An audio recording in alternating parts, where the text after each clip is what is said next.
Hey everybody, it's Randy with Direct Action Combat Performance. This segment, we're going to talk a little bit about some of the pistols that I use and for what purposes and why I chose this particular setup. So a few of the pistols that you see before you, the first one is the M&P. So the M&P on your right, my left, this is a great platform that was custom built by Black Box Customs out west here in Canada.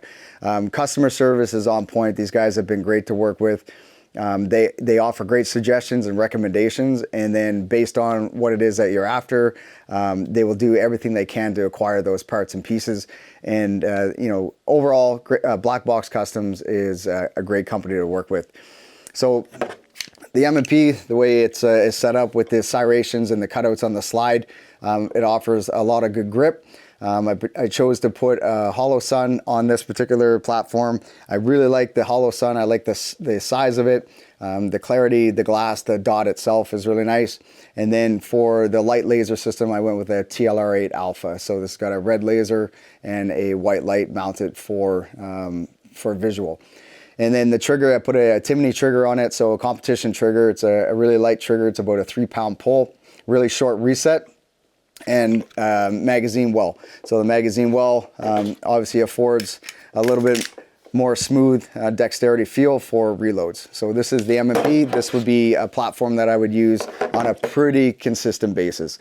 To the right of it, so we have a smaller version. So for concealed carry stuff, this would be the platform that I would use.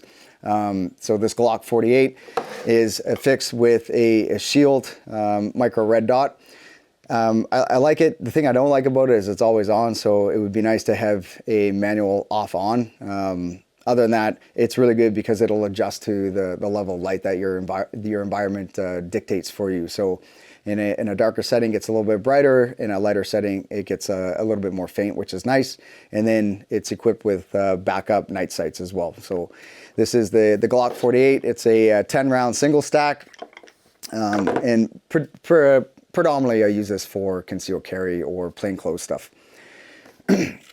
And this particular gun, we've got a Glock 17 Gen 5, and thanks to the good work at Black Box Customs, had it Cerakoted, had the slide cut for an aggressive grip and feel on the forend of the slide, and then it's equipped with a RMR, so the Trijicon RMR Type 2, a little bit more robust from the first version that they built. The glass is clean, the dot is really crisp, and then it's also equipped with backup night sights as well.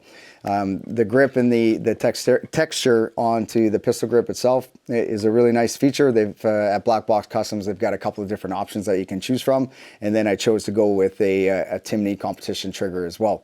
So this is another 3-pound trigger pull, very crisp, very clean, and then the tactical light that I put on it is a TLR1. So the TLR1 by Streamlight. Very bright. The battery life on it is pretty robust. It'll last a long time, and overall, it's a really good platform. So that's the Glock 17 Gen 5.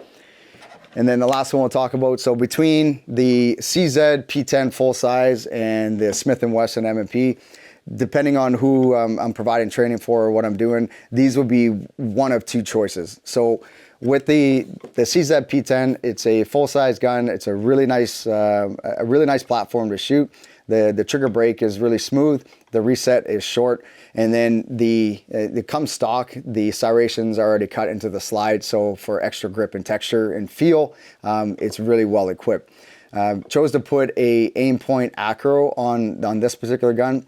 So for those who have transitioned from iron sights to red dot, there are lots of different red dots out there that are high quality. The thing I really like about the aim point acro is the enclosed emitter. So in inclement weather, snow, sleet, hail, all that good stuff, if the glass and the emitter gets fouled up, it will have an effect on what you see in terms of the red dot.